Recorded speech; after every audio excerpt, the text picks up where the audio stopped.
Olá a todos, me chamo Aurélio Bianco Pena e sou orientando da professora Cibele Celestino Silva. Juntos a gente faz parte do GHTC, que é o Grupo de História, Teoria e Ensino de Ciências. Nesse vídeo eu vou apresentar brevemente o meu projeto de mestrado, que se chama Comunicação, Comunidade e Informação, o estudo da gênese da teoria da informação. Como já deve talvez ter ficado claro no título, o meu trabalho é de cunho histórico. Nele eu vou me propor a destrinchar os muitos caminhos que levaram à consolidação do campo que a gente chama hoje em dia de teoria da informação, desde a invenção do telégrafo, e aí eu incluo o telégrafo elétrico e os telégrafos não elétricos em meados do século XIX, até os trabalhos mais famosos da década de 1940. Como é de praxe em trabalhos de cunho histórico, eu adotei um referencial teórico para guiar esse estudo. Nesse caso, eu estou usando o polonês Ludwig Fleck como guia do estudo, como a gente vai ver no slide seguinte. Mas antes da gente falar um pouquinho sobre esses referenciais teóricos e metodológicos, vamos falar um pouquinho sobre os objetivos do projeto. O objetivo geral do projeto é estudar o desenvolvimento e a aceitação da teoria da informação no século XX, à luz dessa epistemologia do Ludwig Fleck. E para a gente fazer isso, a gente pretende responder algumas perguntas focais, algumas perguntas importantes. As duas mais importantes são: como que a série de trabalhos publicados por volta de 1948, de 1946 até 49, foi recebida e interpretada pelos pesquisadores da época? E mais do que isso, mais do que os pesquisadores individuais, como que as diferentes comunidades receberam esses trabalhos e interpretaram o conceito de informação e quantidade de informação?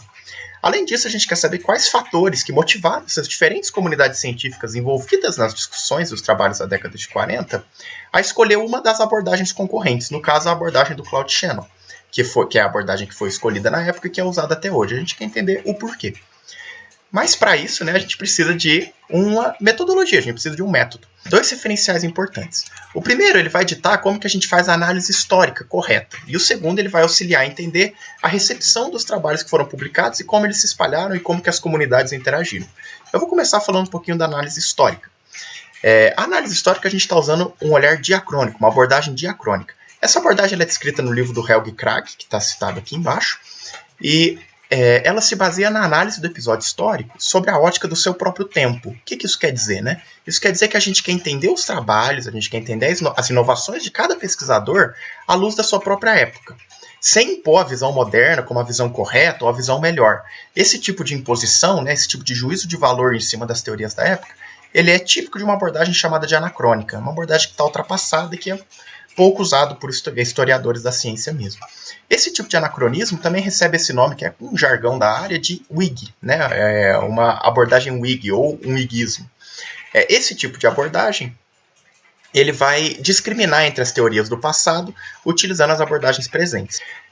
Agora, em relação à análise de como que esses trabalhos foram difundidos e aceitos nas comunidades, a gente precisou usar um viés epistemológico. No caso, a gente está usando esse médico polonês aqui, que é o Ludwig Fleck.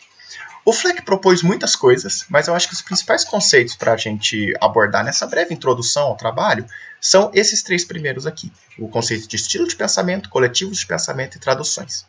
O que é o estilo de pensamento? O estilo de pensamento é uma coisa extremamente pessoal do pesquisador.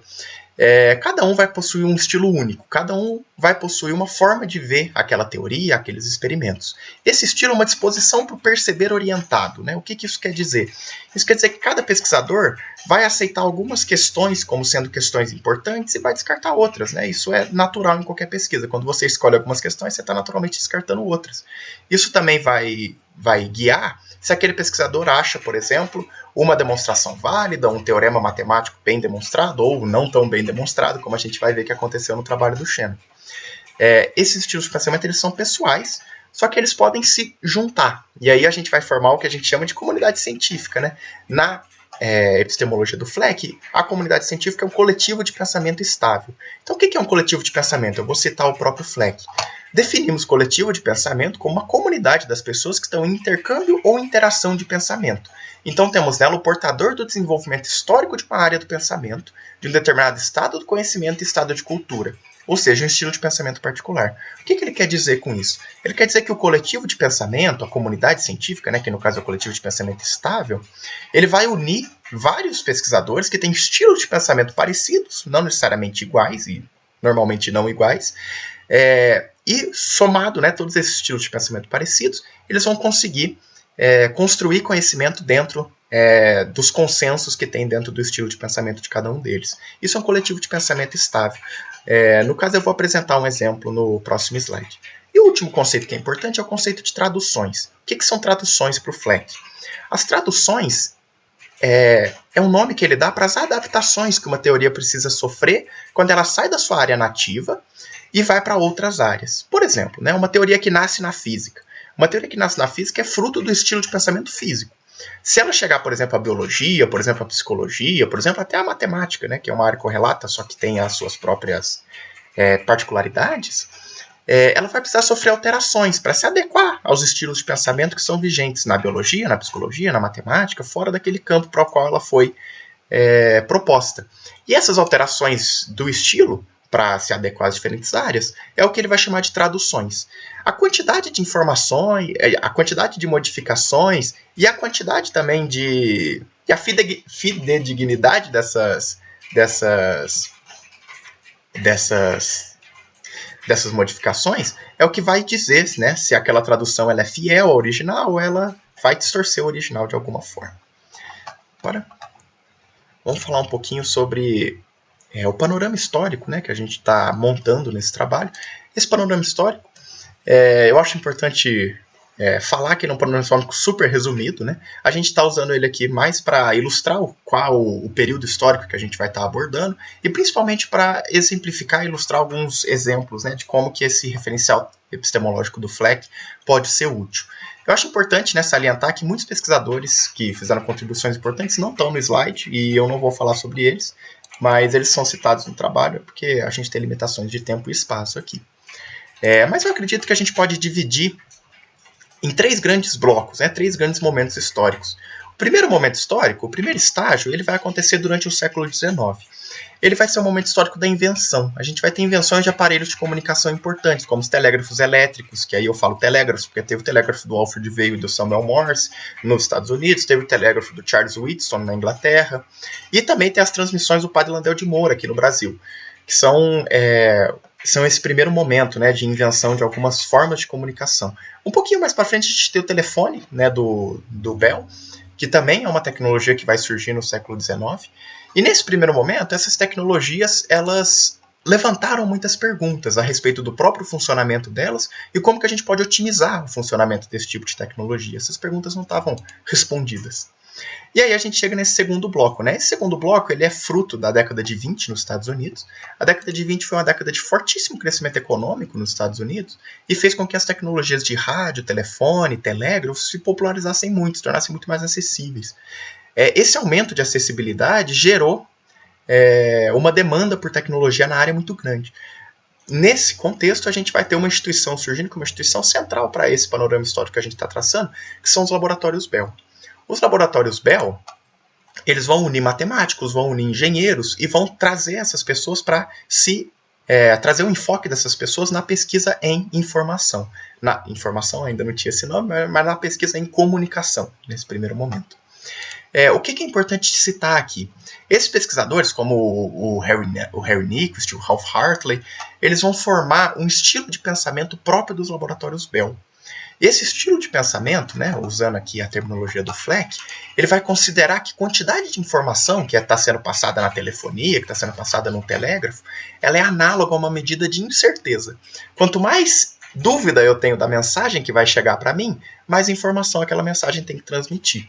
Esse é um estilo de pensamento que vai ser formado nos laboratórios Bell na década de 20 e vai ser muito importante lá na década de 40 no trabalho do Claude Shannon, porque o Shannon também fazia parte dos laboratórios Bell e compartilhava desse estilo de pensamento.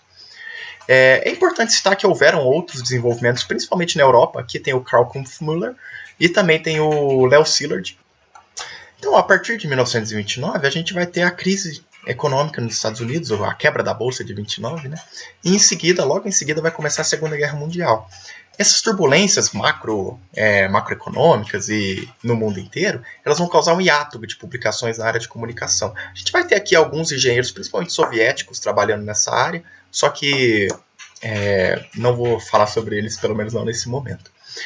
E aí a gente chega no nosso terceiro bloco. Esse terceiro bloco ele se segue logo depois da Segunda Guerra Mundial. As primeiras publicações aqui do Denis Gabor, elas foram feitas em 1946, logo que a guerra terminou. E o que o Gabor vai propor? O Gabor vai começar propondo uma medida de quantidade de informação.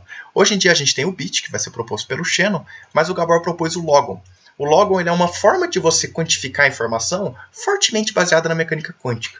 É uma forma extremamente interessante, extremamente sofisticada, só que não vai ser utilizada principalmente nos Estados Unidos, né? O Gabor vai propor isso na Europa e os Estados Unidos vão ter o seu estilo de pensamento próprio. Esse estilo de pensamento norte-americano ele vai ser muito exposto nos trabalhos de 1948 do Claude Shannon e do Norbert Wiener.